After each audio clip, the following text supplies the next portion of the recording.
Do you agree that one of the worst feelings ever comes when you lose money?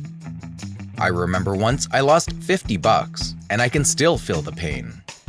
Now, imagine you lose your entire savings, hundreds of thousands of dollars, or millions, or even money that isn't yours. So much worse, isn't it? But here's the thing, how some people manage to lose in a day what it would take years for some people to save. You're gonna see it today.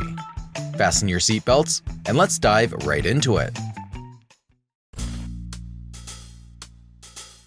Our Wall Street bets taught me a couple of lessons, and the vast majority of them is what not to do. You know, for example, I'm going to invest all my life savings. Just picture this situation with me. You work a lot and save part of your salary every month, and after some years, you end up saving $400,000. What would you do with this amount of money? Lose it? I don't think that was your answer, but the story I'm about to tell you, that's what happened.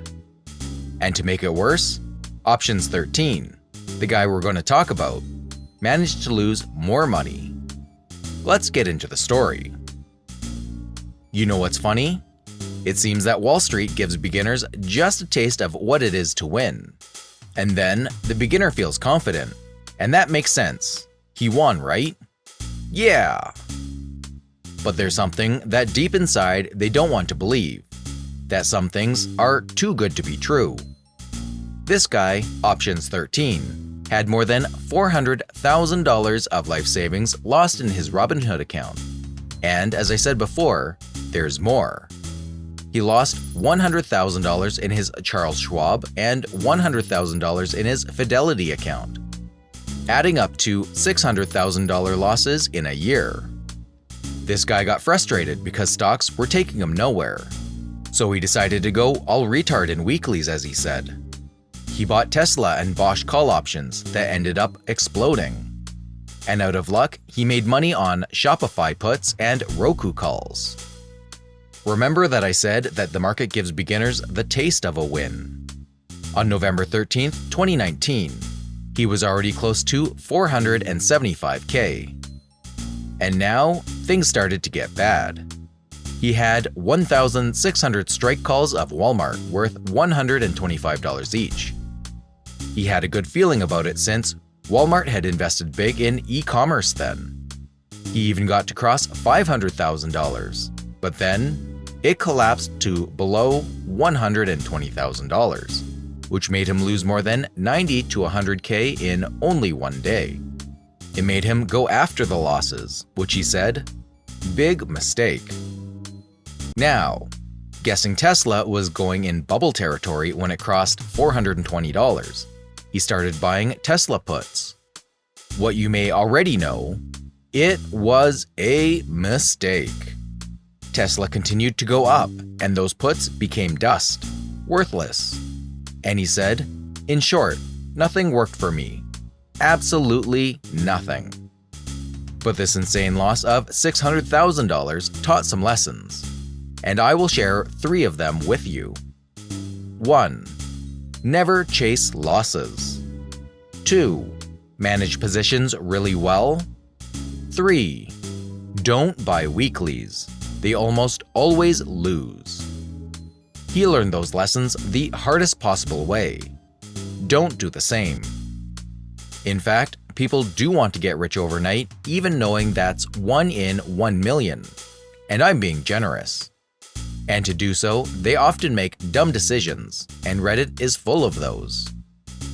To be honest, when I look at those guys, that's what comes to my mind. Sometimes bad decisions make life funnier. Sometimes bad decisions make your life worse. And we've already seen an example. But how do I know I'm making a bad decision? I'll teach you. I learned a valuable formula back in the day. Courage plus lack of knowledge equals dumb decisions. You're gonna see it all over our Wall Street bets. Dumb decisions after dumb decisions. It is funny to see their accomplishments. And we have more. For example, this guy that also lost his life savings. It's not $600,000, but put yourself in his place and think that you lost something that you worked so hard to get. Or this guy that loses not only his money, but someone else's. There's nothing bad that can't get worse. It's hard to decide what's worse here, but let's continue. He lost negative 101.25% in one day. Crazy? Let's understand what happened here. Research has shown that people grew fat during the pandemics. In fact, according to a new APA survey, 2 in 5 of the 3,000 adults surveyed gained more weight in the United States. Looking at the facts about pants, and that some institutions upgraded Levi's target price to as high as $36 to $40 after the coming earnings that day. Now, he was expecting a jump on the price of the stock to $32 to $33. Now, you may think, it has some logic. He's basing his decisions on facts. But sometimes, things do not go the way we expect. Unhappy Dish 8786 is confident, so he drops $46,000 plus margin on Levi.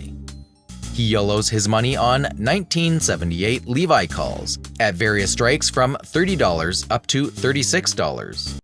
Everything was going well until analysts agreed that people would not keep buying new pants, and for this reason, the company had no reason to perform any better.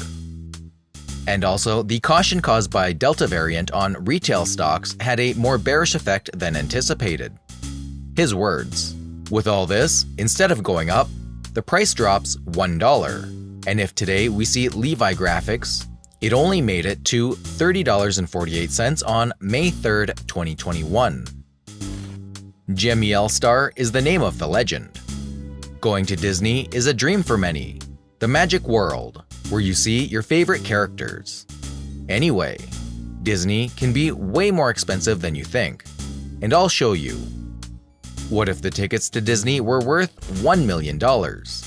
Would you still go?" That's the amount of money that Jemiel Star lost on Disney. Yeah, I'm not kidding. $1 million.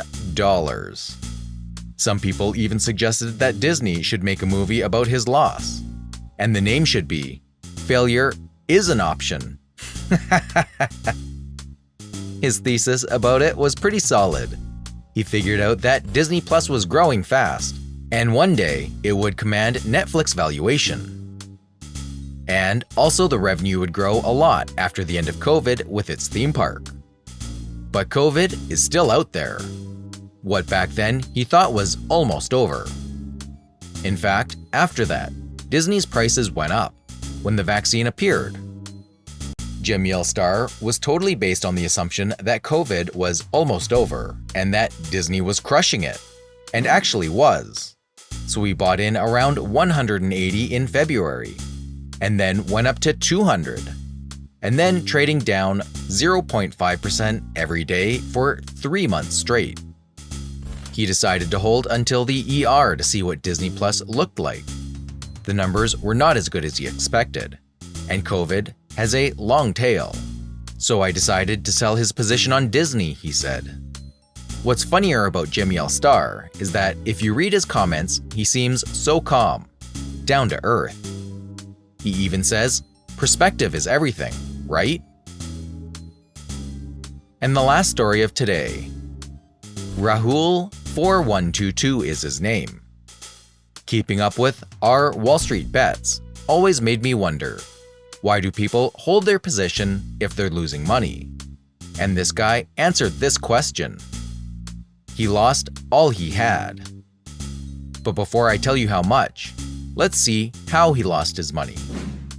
On March 17, 2020, he reached the peak with $120,911.77 in his pocket. But then everything started to fall apart. Actually, the prices keep going up and down. And the answer to that question I was wondering is here. Why do people hold their position if they're losing money? I'm not in profit, even though I back up to 89K. Let's roll this to see what happens. And Rahul4122 answers, yep, that's exactly what happened. From June 5th, 2020 until June 8th, 2020, things started to be back on track. But then everything falls apart once and for all. Now, the price just keeps going down until he loses 100% of his life savings. And those were the moves that led to this. His first move was SPY puts and some random trades.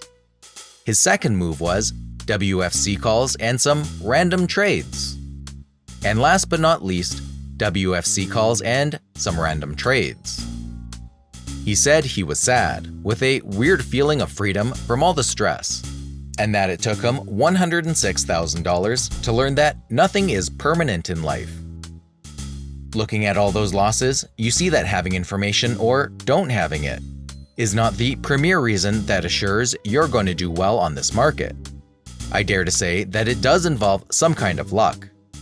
So, if you're already into WSB, be careful.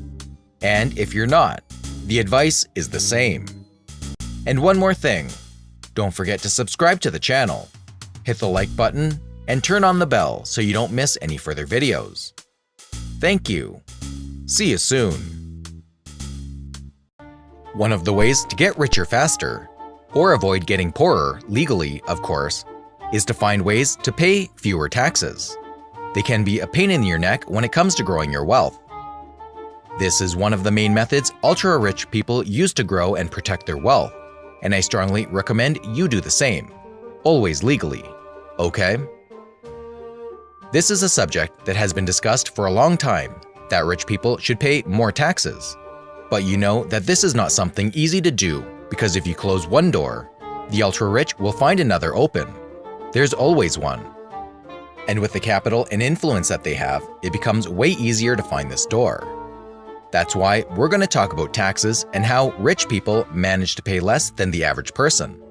They pay less in rates, not in amount. That's important. The biggest tax rate reaches up to 37% on wages. And this is very important. Wages.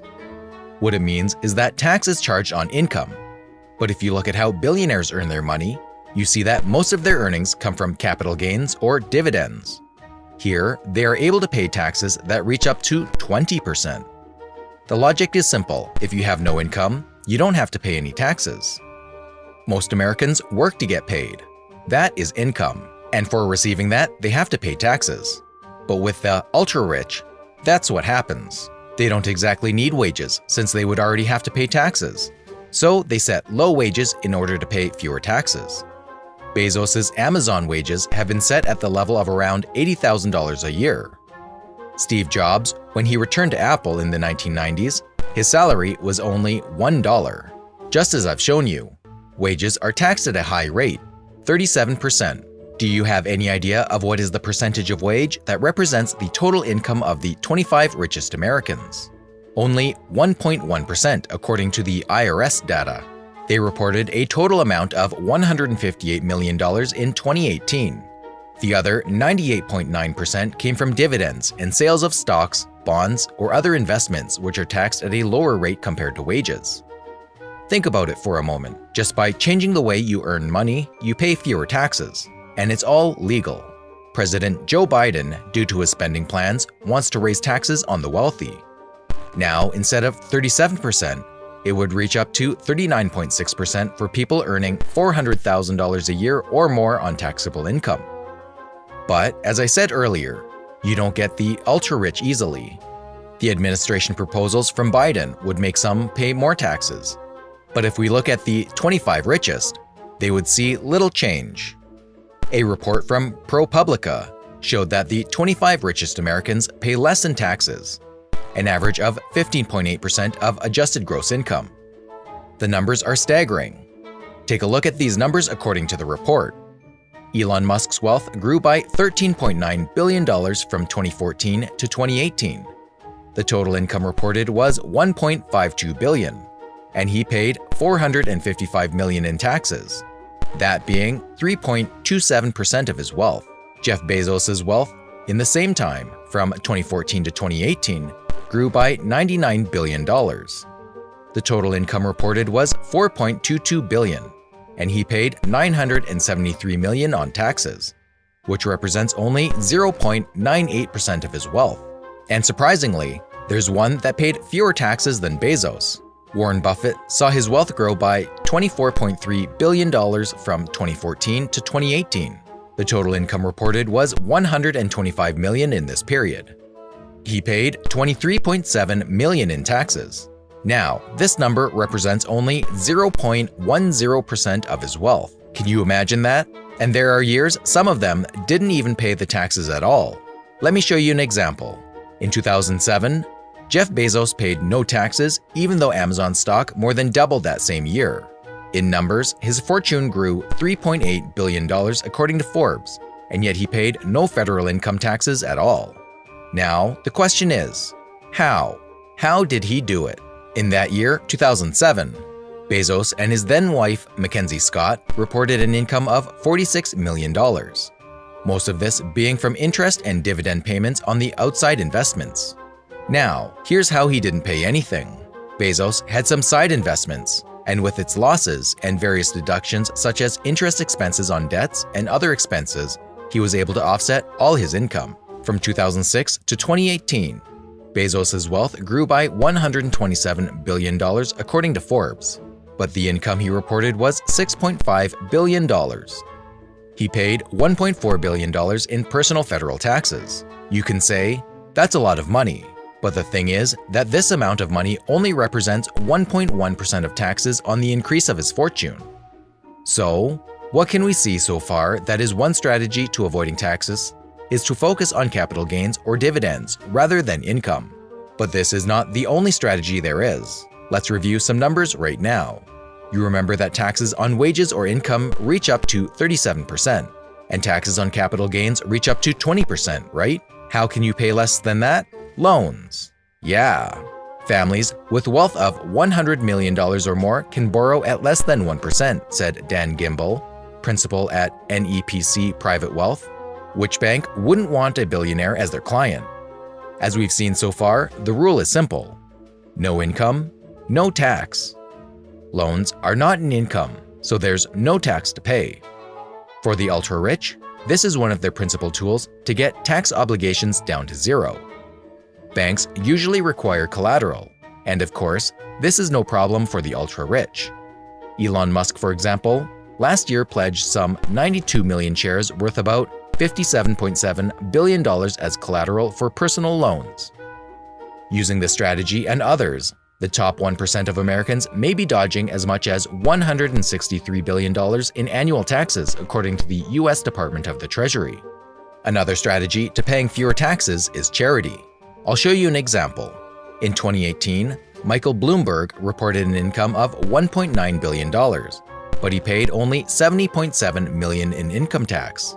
How? During the Trump administration, Trump cut taxes. And due to this, Bloomberg was able to use deductions. He also donated to charity an amount of $968.3 million. And he had credits for having paid foreign taxes. That's equal to 3.7% of the income tax rate. From 2014 to 2018, Bloomberg had a true tax rate of 1.3%. I want to show you another strategy. When I think about a billionaire, I don't know about you, but for me, one thing comes to mind: white hair. As for all of us, we can escape an earthquake, a car accident, a plane crash, but we cannot escape death. What I'm saying is that all of us will die regardless of how much money we have, and others will inherit our money. When it comes to the ultra-rich, they will pass on their money to a or some heirs, right? But the taxes are high to transfer wealth. That is, estate, gift, and generation-skipping taxes. The way to do this without paying a lot of taxes is through the so-called dynasty trust. Basically, a dynasty trust is designed to avoid or minimize estate taxes being applied to family wealth with each subsequent generation.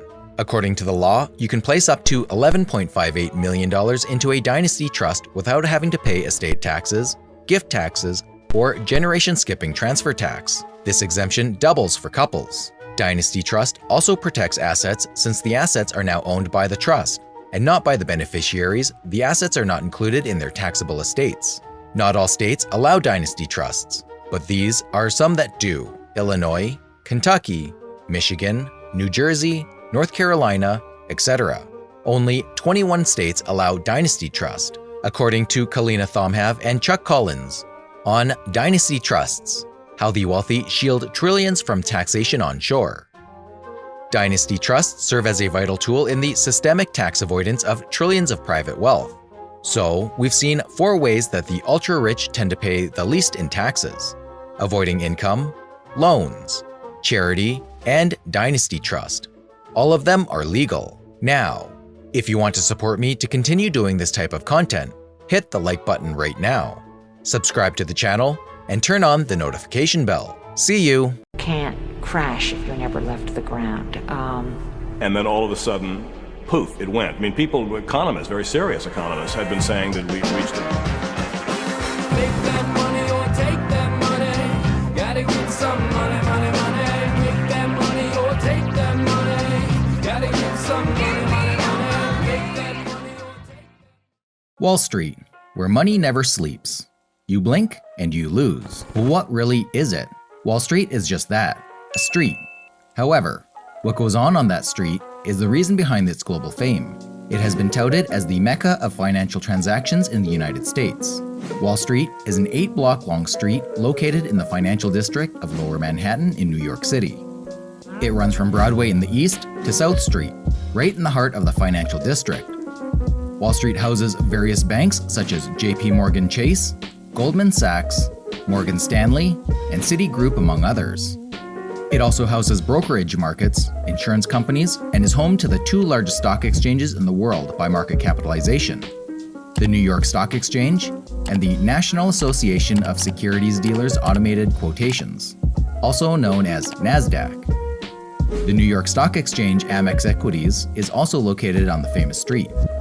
Over the years, Wall Street has been portrayed as a powerful, hotshot, corrupt, greedy, excessive, and bullish collection of the wealthy Americans who are just out there to get wealthier. But what really is Wall Street? What role does it play in shaping the world economy? What controversies have Wall Street been implicated in? Who are the guys that call the shots down at Wall Street? And did you know that Wall Street is also associated with the slave trade? Well, we have done all the homework, and we have answered all these questions in this 2-part video. For this part, let us travel down history lane as we look into the history of the famous Wall Street. And substance. They say it's lonely at the top. Perhaps you could use some company. Goldman Sachs Wealth Management. The history of Wall Street dates back to 1652, when the Dutch settlers of Manhattan Island, which was called New Amsterdam at the time, constructed a wooden wall as a defense against the potential attacks by Native Americans and British colonists. The wall was 2,300 feet long and 9 feet tall, had cannons, and spanned between 2 gates, one which was at the current corner of Wall Street and Pearl Street, and the other at Wall Street and Broadway. The natives referred to this structure as de WallStreet. However, the wall did not serve its purpose as the British sailed in from the south in 1664, conquered and seized the territory, eventually renaming it to New York. In 1699, the British demolished the wall and created a paved lane. In 1711, the New York City Common Council officially sanctioned Wall Street as the site of the slave market in New York City. Not so good of a reputation for Wall Street. The sanction was activated by a law that outlined that slaves would be hired at Market House on Wall Street. The market was a wooden building that raked in massive amounts of dollars from the booming slave trade. It was a common occurrence to see slave owners parading their slaves as they looked to hire them out for a day or a week. The market remained operational until 1762. 30 years after it closed its doors as a slave market hub, Wall Street saw the first group of traders band together and start operations. A group of 24 stockbrokers and merchants who had been making transactions under a buttonwood tree on Wall Street came together under the Buttonwood Agreement. The agreement was put in place to stop government intervention and prevent outsiders who would want to join in the fun later. The crafters of the agreement also ensured that anyone who was not a member of the group and wanted to buy stock would only do so through an approved broker. Their offices were at the Tontine Coffee House on the corner of Wall Street and Water Street. They would later move offices to the Merchants Exchange building at 55 Wall Street 10 years later. However, economics historian Robert E. Wright explains that the main reason for the signing of the agreement was to establish a sense of order and rules after the 1792 financial panic. The financial panic was caused by one speculator called William Duer, who borrowed to make trades until he realized that he couldn't borrow anymore. Wright explains, "He was betting that the market was going to go down, while everyone else was betting that it was going to go up until he ran out of money. He stopped making payments, so everyone is out their money, and starts wondering who lent to Duer and if those people would make their payments. The buttonwood would help in re-establishing confidence and encouraging people to start investing again." 1817 is seen as the year when Wall Street's evolution started. Inspired by the Philadelphia Merchants Exchange, the buttonwood traders utilized the model and launched the New York Stock and Exchange Board. The traders also created a constitution and appointed a president, Anthony Stockholm. The president presided over each morning by announcing the stock being traded during that day. The traders also initiated a dress code of top hats and dress coats. For one to gain a seat on the exchange, they had to be voted in, and also had to set themselves back by $25, which later rose to $100 in 1837 and $400 by 1848. Wall Street suffered a setback in 1835 when the Great Fire dominated more than 650 buildings in lower Manhattan, causing damages of about $400 million. The Tontine Coffee House and the Merchants Exchange building were among those leveled by the fire. 2 years after the fire, Wall Street was slowly roaring back to life when Samuel Morse launched a telegraph demonstration in New York City's Wall Street. He charged 25 cents to see his invention. Soon after the invention, stockbrokers widely utilized it, and the street was filled with telegraph wires that allowed the traders to communicate remotely. In the same year, Wall Street also felt the effects of the Panic of 1837. This was the period that the United States experienced a financial crisis that caused profits, prices, and wages to go down, while unemployment rates skyrocketed. Almost half the banks could not weather this storm and collapsed. Wall Street witnessed several banks closing in May 1837 as the crisis worsened. Another notable event for Wall Street was in 1867 when the stock ticker was introduced by Edward Callahan. This invention received stock price information via the telegraph and then printed the information on paper strips that were known as ticker tapes. The stock ticker was a major technological advancement during that period due to its ability to make price information more available and on time. The timely availability of this information was important to the investors at Wall Street since they were now able to make more informed decisions. 1870 was the year that marked a milestone for gender inclusivity in Wall Street's affairs. In February, the first stock brokerage owned by a woman was opened. An Ohio native duo of Victoria Woodhull and Tennessee Claflin were funded by Cornelius Vanderbilt to venture into the men-dominated Wall Street. Fun fact, the sisters targeted Vanderbilt with seances since he was grieving the death of his wife. As fate would have it, Tennessee ended up becoming Vanderbilt's lover. The two women were so determined that they were also the first women to start a newspaper and were also the first women to launch a presidential campaign for a woman. Talk of the strength of a woman. Back to the topic, guys. The pair paved the way for other women to fight for a place on the trading floor, and their efforts were rewarded in 1967 when Muriel Siebert became the first woman to own a seat on the New York Stock Exchange. In July 1889, the famous Wall Street Journal was launched and was going for 2 cents. It was published by Dow Jones and Company, and its most popular part was the Dow Jones Industrial Average. This part of the journal tracked the overall market activity and helped the traders to make informed decisions. In 1903, the New York Stock Exchange finally opened its doors, after 2 years of construction. Architect George Post designed the building and also developed the idea of the Grand Corinthian Pillars, the marble trading floor, and the 70-foot ceiling. If you thought that only the White House boasts of a bunker, then you thought wrong. The building also has an underground bunker that houses hundreds of vaults where stock certificates were stored. Wall Street was operating normally in October 1929 when events almost similar to those of 1837 brought it to a halt. On what later became known as Black Tuesday, investors traded about 16 million shares in a single day.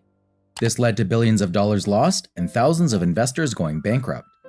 This occurrence would have a ripple effect as the United States and the rest of the civilized world spiraled into the Great Depression that lasted for the next 10 years. However, the traders had themselves to blame, as previous projections by economist Roger Babson predicted that the stock market would collapse in the near future. Another historical event for Wall Street was experienced in 1987, when one of the largest single-day market crashes was recorded. A whopping $500 billion was wiped off the stock market as markets worldwide plummeted. Technology would later be blamed for this crash. During that time, computers at Wall Street were programmed to sell stock only at specific thresholds. Due to this, the computer liquidated thousands of stocks while the trading clerks had no way of stopping the liquidation. The notorious program also prevented buying of stock, which led to the wiping away of any bids for stock. After this crash, the fellas at Wall Street had learned their lesson, and they established rules that allowed for manual overriding of the program should such an occurrence be ever experienced again. The events of September 11, 2001 also shaped the history of Wall Street. As the terrorists succeeded in their heinous act, the debris and destruction limited access to Wall Street. This led to a complete shutdown of the market for 7 days.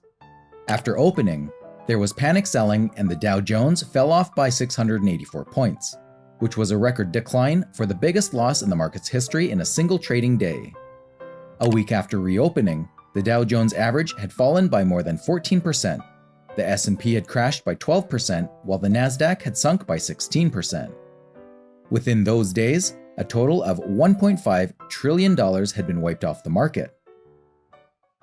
Here, a loss of 37 points or so. Apple shares are just getting hammered this morning. We're down by between 3 and 4.5% generally across these markets. Let's talk about the speed with which we are watching this market deteriorate. We're red everywhere, essentially, down by 4-5%. We're down over 16%. About 80 years after the Great Depression of the 1930s, Wall Street was again at the center of another financial crisis. As traders mishandled subprime mortgages, banks in Wall Street started declaring bankruptcy. The epitome of the crisis was when Freddie Mac and Fannie Mae were taken over by the government, while venerable Wall Street bank Lehman Brothers filed for bankruptcy. In an effort to save the economy that was now in freefall, the government announced a federal bailout of trillions of dollars. This was not enough to prevent a massive crash in housing prices across the United States, which was followed by foreclosures and home seizures from owners who could no longer afford to service their mortgages. 3 years later, Occupy Wall Street was initiated. This was a protest that aimed at drawing attention to the widespread economic inequality in the United States. The protesters also demanded the prosecution of the commercial banks behind the financial crisis of 2008. Wall Street, as we know it now, has come a long way. From the wooden wall constructed by Dutch settlers to the buzzing streets filled with skyscrapers and dapper-looking men and women working in the financial institutions that dictate the world's economy. The second part of this video will look into the scandals and controversies that Wall Street has been a part of, the dark side of Wall Street, and the people that control the activities there. Make sure that you do not miss the video when it drops. You can be sure of this by subscribing to this channel if you are yet to do so, and turning the notification button on. Also, remember to like the video and leave a comment on what part of Wall Street's history surprised or shocked you. See you in the next video. What do you think would solve world hunger? Money? Equality? Food? A new politician? The list goes on. The fact is that world hunger won't be solved by what you think is obvious. Actually involves a lot of things that man has power over and some man doesn't. And by man, I mean humanity. The point is, this is a complex problem that humanity has been facing since its earliest stages. And of course, there isn't a definite solution for it, because the problem will always be there, coming again and again, if we someday put it aside. With no further ado, let's get down to business. I'm going to divide this video into 2 parts. One, I will explain what happened between Elon Musk and the United Nations World Food Program Director David Beasley. This is what led me to the question above. Would $6 billion solve the world hunger? 2. I'm going to show what some specialists say about world hunger, and what or how to solve the problem. Let's get into part 1. Probably you know why I'm asking this particular question. But those who may not know, I'll explain. Probably you've heard about what Elon Musk tweeted a couple of days ago. He said, If WFP can describe on this Twitter thread exactly how $6 billion will solve world hunger, I will sell Tesla stock right now and do it. What did David Beasley really say that $6 billion would solve world hunger? Why is Elon Musk saying this? Let's see. Some days ago, something very interesting happened on Twitter. David Beasley, the United Nations World Food Program Director, was calling on billionaires to step up on a one-time basis. And this is key to understanding completely what David Beasley said, so don't forget it. Elon Musk gets involved when Beasley specifically mentioned him and Bezos on Twitter, saying, "Congratulations to @Elon Musk for passing up @Jeff Bezos as the world's richest person, worth a whopping $221 billion. Elon, to celebrate, I'm offering you a once-in-a-lifetime opportunity. Help us save 42 million people from starvation for $6.6 billion. Offer expires soon, and lives do too." And Elon Musk replied, "If WFP can describe on this Twitter thread exactly how $6 billion will solve world hunger, I will sell Tesla stock right now and do it." But Musk set a condition. It must be open source accounting, so the public sees precisely how the money is spent. Beasley replied, @Elon Musk. Headline not accurate. $6 billion will not solve world hunger, but it will prevent geopolitical instability, mass migration, and save 42 million people from the brink of starvation. An unprecedented crisis and a perfect storm due to COVID, conflict, climate crisis. Beasley said they have the systems in place for transparency and open source accounting, and Elon's team can review and work with them to be totally confident. Beasley said he would meet Elon Musk anywhere, Earth or space. But here's the thing. What it seems like is that Elon Musk misunderstood Beasley's statement. Beasley never said it would solve world hunger once and for all. Instead, he said, "We have a one-time crisis requiring an additional $6 billion plus." In an interview, Beasley said that the governments are tapped out, and that's why he's calling on billionaires, specifically Elon Musk and Jeff Bezos, for they are the richest men in the world. And in order to save 42 million lives from starvation, they need this additional amount of money, $6 billion.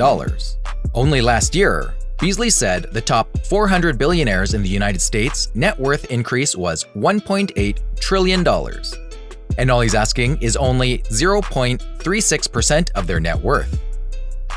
So what we conclude so far is, no, $6 billion won't solve world hunger once and for all. But it will certainly help us buy some time, or rather, solve this particular one-time crisis.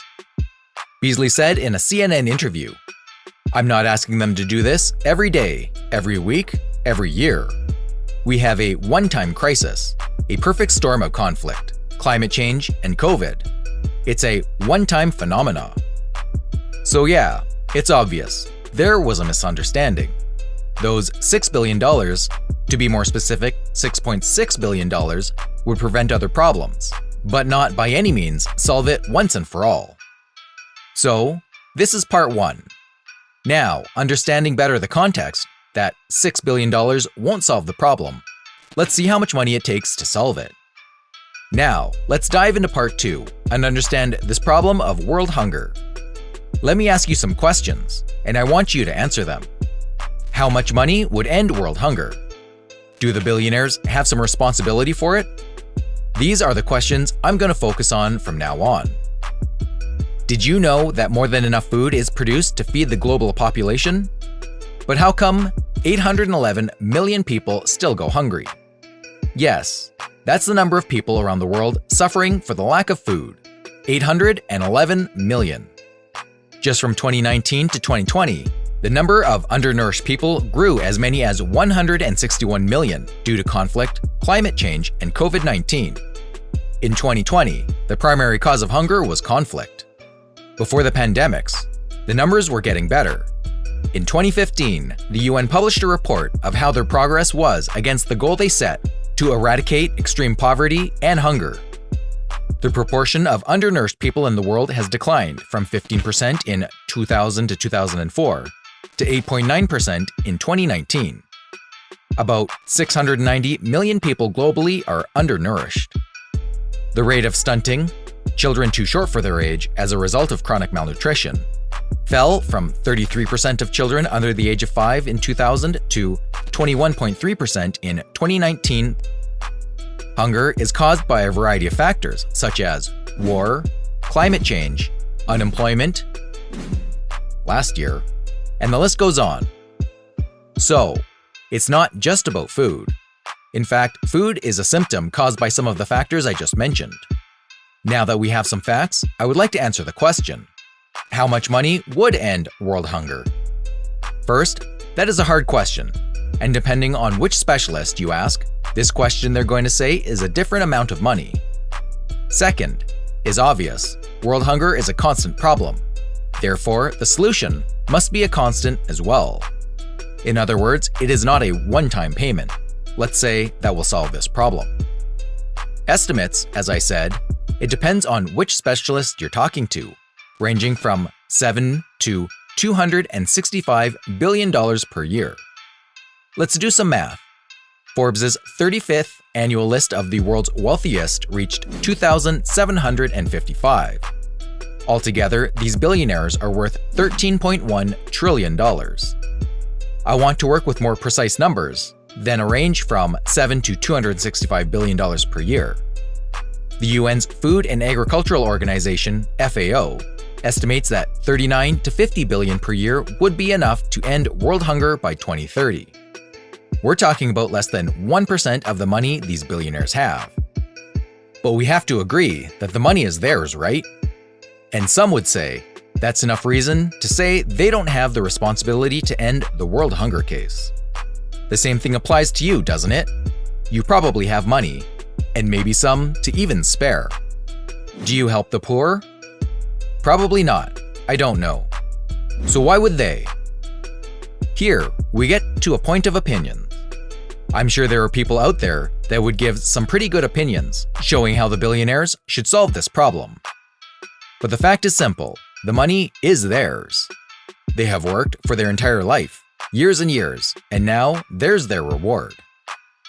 We have to agree that the major responsibility for this is on the government's hands. They are the ones we chose to solve this, and some other problems. Why didn't they? Now we go back to what we discussed earlier. Food is the symptom. The real problem is not that simple to solve only with money. My conclusion is all this. Yes, billionaires can help this cause, and I really hope they will. But it is not their responsibility, as for us. Now that you understand that $6 billion is not enough to end world hunger once and for all. Actually, it would take billions of dollars throughout the years. And that's more than food that is required to solve this problem. Do me a favor. Let me know what your opinion is in the comments below. And don't forget to subscribe, turn on the bell so you don't miss any other videos, and hit the like button to help us keep up this work. SAC Capital has struck a deal with U.S. prosecutors. The hedge fund owned by billionaire Stephen Cohen agreed to plead guilty to criminal insider trading charges and pay a very large fine. As Zane Asher reports, the case will send shivers down Wall Street.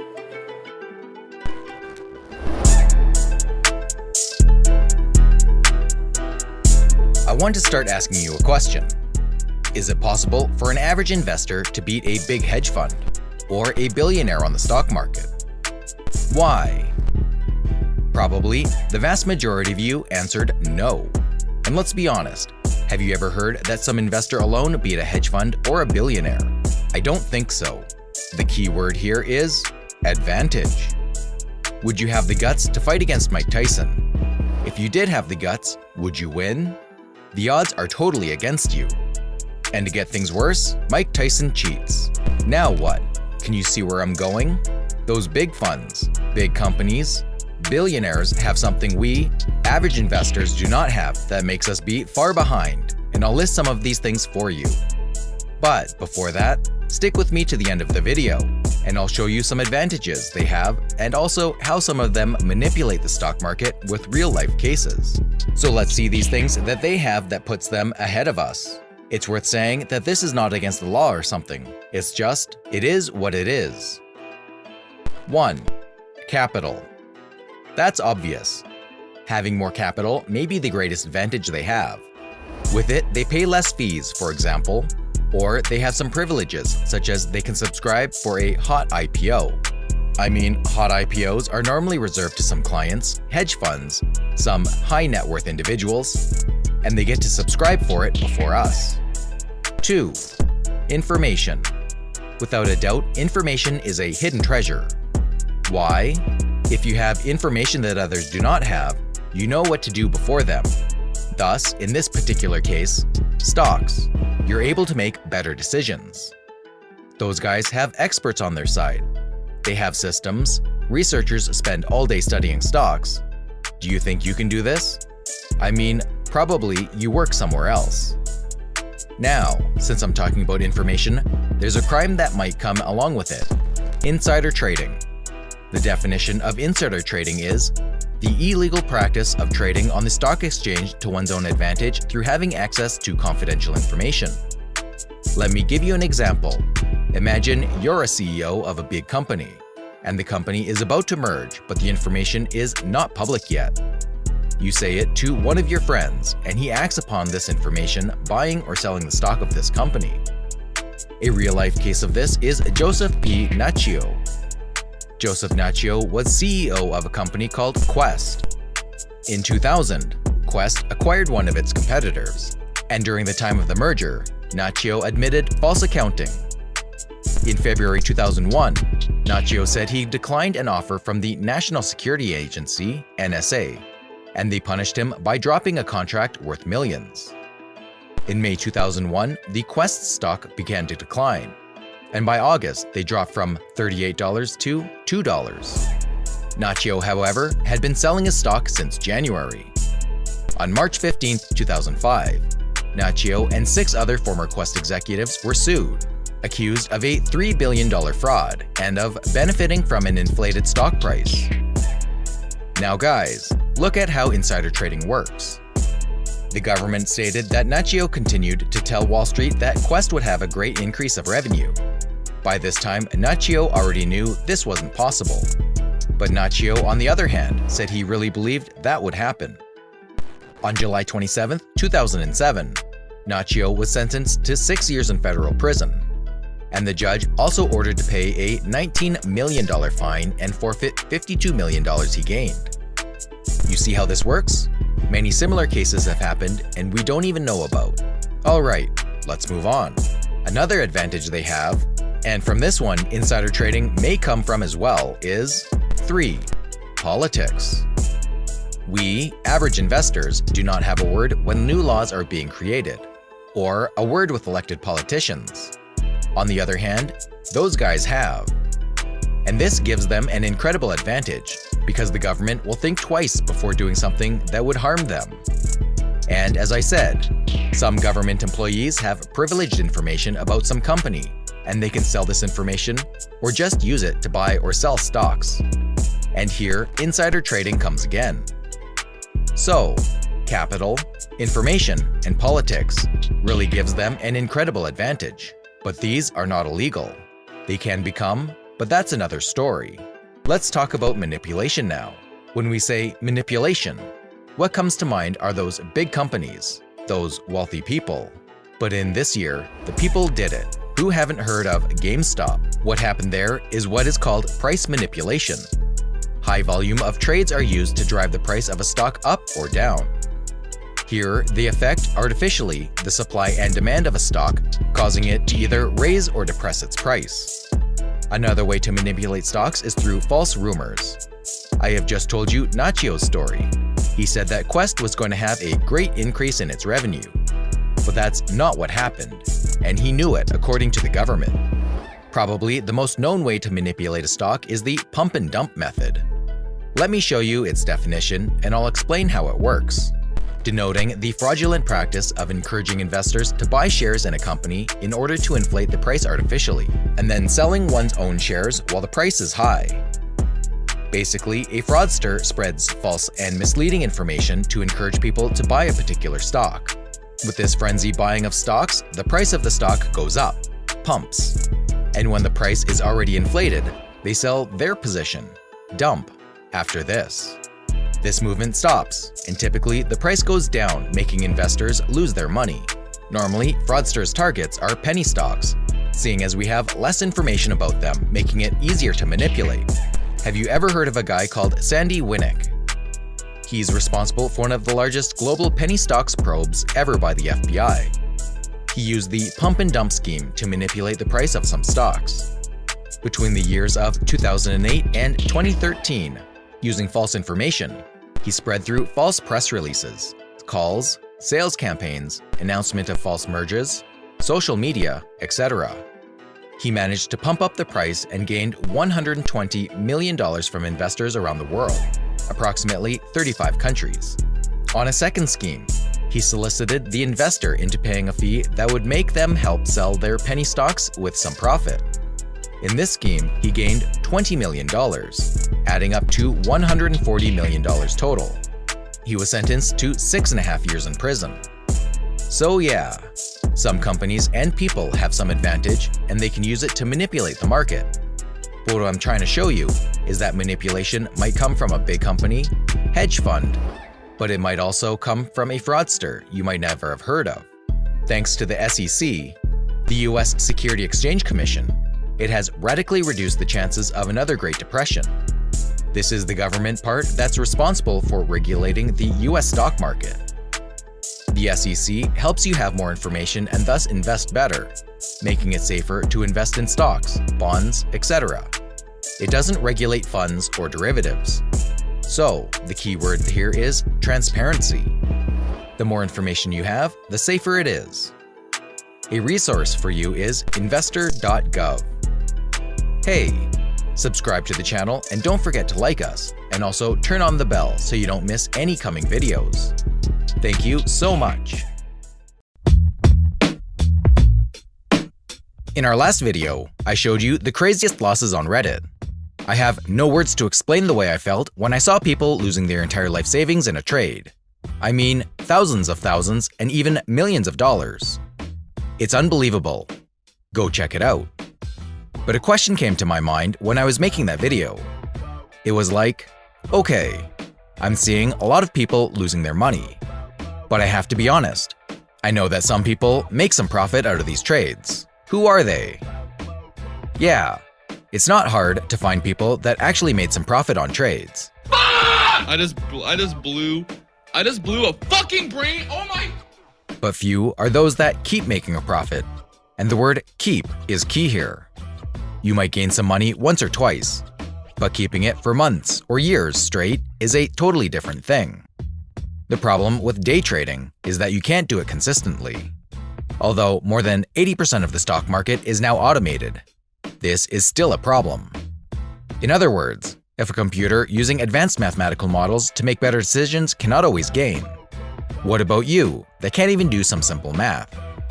Can you see where I'm getting at with this?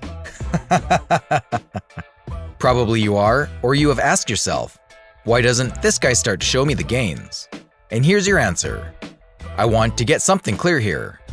The gains are facts, not recommendations of any kind. Most people get into day trading just to make fast money. To be more precise, 58% of them according to statistics. Who doesn't want some easy and fast money, right? Now we're done with the stats. Let's see the crazy gains. Today, you're going to see some incredible gains. I'm talking about $10 million. That's a lot of money, huh? You're going to see people gaining thousands, millions of dollars in days, weeks, or even years. So, let's get down to business. The first gain I'll show you got me impressed, not because of the amount of money. It's a lot for sure. But the increase that user BestScar4310 got was one of 27,372.35%. Could you imagine your money multiplying more than 270 times in a matter of weeks? That's the biggest one I have ever seen in terms of percentage. And in terms of percentage, that's really the biggest one in today's video. So, user BestScar4310 started with just $400 and went its way up to $112,000. How? His own words, options weeklies, starting with $400, AMC 100% plus, then SPCE, 100% plus. Then this in BB. What has he done with it? Lost it all? No. He withdrew $90,000 and lost the rest. But he was very excited about the next week back then, as he said, "I'll be back up after this market pump." Up 100+% on these dip bought SPY calls right now. Next gain. They told me it was a stupid remote company. Have you ever had those moments in life that people would tell you not to do something because it wasn't a very good idea, but you did it and you had a good outcome? The title of this incredible gain expresses the same feeling. It's like a statement. I told you so. What do you do in your spare time? Play video games? Watch a movie? Make money? The user Helvetica3 reads articles about companies and plan trades. In one of the articles she read, she found out something very interesting. It was a fact that Roku was on a downtrend since July, and also Roku and YouTube had a deadline to make a deal. So she figured that since Roku wasn't going through a very good moment, it would give in to whatever YouTube was demanding. Knowing that, she bought calls and some puts as well, just to hedge. But those puts went to zero. The result? Roku break-even price was $230.94, and it went way up to $295.49. So Helvetica3 had a return in one day of plus 4,292.54%, or plus $143,800. A good way to spend your time, huh? Now, what if you multiplied your money by more than 100 times in 3 weeks? It's like turning 750 into 75,000. That's what happened to the user, the OG Steve. His thesis is the most interesting part of this. In 3 weeks, he turned $750 into $73,000. In percentage, plus 11,969.98%. What about his thesis behind it? When he was asked, "What was your thesis in buying the puts?" he answered, "Charts look like dog shit. Sometimes I get thoughtful when I see how much a person would have gained if they had a lot of money." As we have seen so far, it's mind-blowing how many times their amount of money multiplies. The problem is that they don't have much invested compared to the ones I'm going to show you later. Think about it later when you see people investing $2 million. If you multiply $2 million by 200 times, you're going to get $400 million. Almost $500 million. Those ones were impressive, right? Now I'm going to show you millions. Only gains of millions. I'll be honest with you. When I look at these gains, I have one feeling. What if I'm missing it out? What if the turnaround of my life is one trade away? And maybe this is what people think. If they can, I can. Tell me in the comments what you feel when you see these gains. The next one is, let's say, different. Why? Because it's not options. We're talking about the real long-term strategy that turned out to be a gain of 1,102.83%, or $1,557,612.08. Look at this. User Evening T 746 started buying Tesla stock in 2013, and he doesn't plan on selling them until 2030. He traded on Robinhood, but lost a lot of money there, and learned some lessons. He said, "Tried paper trading and realized no skin in the game meant no paying attention. Then I decided to only buy leaps, 2023-2024 options, in just my long-term holds."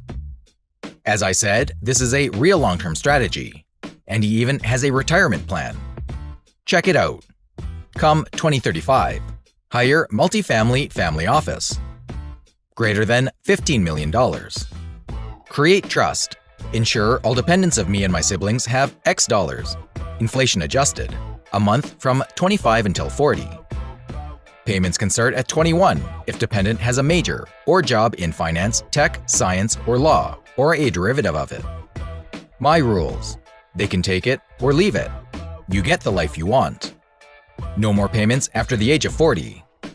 Rinse and repeat with each progeny. If no dependents, reach out to second cousins. Back to step 1 to 5.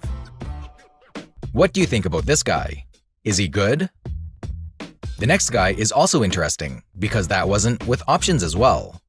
He made $965,771.06 out of AMD stock shares, an increase of plus 979.67%. Here's how it happened. He traded AMD many times through the last 5 years, but always kept some shares with him. It was $6 when he first bought AMD before Ryzen came out. He bought a new Ryzen CPU to check it out and he liked the product, and thought that would beat any product Intel would have for a few years. He also believed in the CEO and in the product pipeline. So he just left the stock alone and lived his life. It averaged up to $25 in 2018, and his latest buy was $40 during the COVID pullback. He didn't sell any of his shares during COVID, but bought more. So in 2017, he bought 1,300 shares, 2018, 5,800 shares, and in 2020, 250 shares. He sold some of them on its way up. He said he started realizing it since it was $100, but not everything, seeing as he still believes in it. Sometimes all you need to do is wait. The next one is funny. It's pretty much like, being rich is easy. Just don't be poor. Ha ha ha ha ha. Stock is pretty much like a roller coaster. They go up and down all the time. Look at this guy. User Play Outside Play. He started with $2 million on Tesla shares, calls, and selling puts. $2 million became $12 million. That went down to $4 million. Then went up to $10 million. This happened 2 months ago.